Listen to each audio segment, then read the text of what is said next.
Hello guys, പുതിയ വീഡിയോയിലേക്ക് സ്വാഗതം. ഇന്ന് പെസഹ വ്യാഴത്തിൻ്റെ ഒരു വീഡിയോ ആണ്.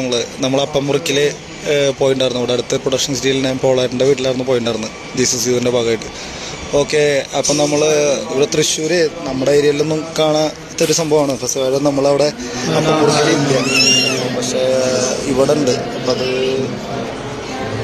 നമുക്ക് അതിൻ്റെ വീഡിയോസിൽ കാണാം. അപ്പോൾ അതിൻ്റെ പ്രയറും കാര്യങ്ങളൊക്കെയാണ് നടന്നുകൊണ്ടിരിക്കുന്നത്. Okay, thanks for watching video. Thank U.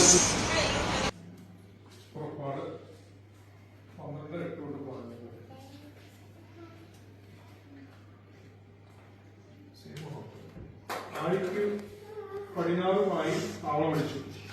അവിടെ ഒരു ബലിപീഠം പണിത്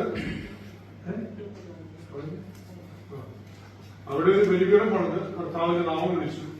അവിടെ നിന്ന് അബ്രഹാം നെഗേബിന് നേരെ യാത്ര. അവർ അതിന്റെ മാംസം തീയിൽ ചുട്ട് പുളിപ്പില്ലാത്ത അപ്പവും കയ്പുള്ള ഇലകളും കൂട്ടി അന്ന് രാത്രി ഭക്ഷിക്കണം.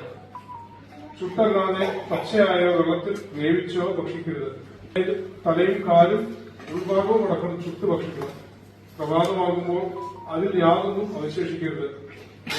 എന്തെങ്കിലും മിച്ചം വന്നാൽ തീയിൽ ദഹിക്കണം. ഇപ്രകാരമാണ് അത് ഭക്ഷിക്കേണ്ടത്. അരമുറുക്കി ചെരുപ്പുകളണിഞ്ഞ് വടി കൈയിലേന്തി തിടുക്കത്തിൽ ഭക്ഷിക്കണം. കാരണം അത് കർത്താവിന്റെ രസനായാണ്. ആ രാത്രി ഞാൻ ഈജിപ്തിലൂടെ കടന്നുപോകും. ഈജിപ്തിലെ മനുഷ്യരുടെയും മൃഗങ്ങളുടെയും ആദിജാതരെല്ലാം ഈജിപ്തിലെ ദേവന്മാർക്കെല്ലാം എതിരായി ഞാൻ ശിക്ഷാവിധി നടത്തും. ഞാനാണ് കർത്താവ്.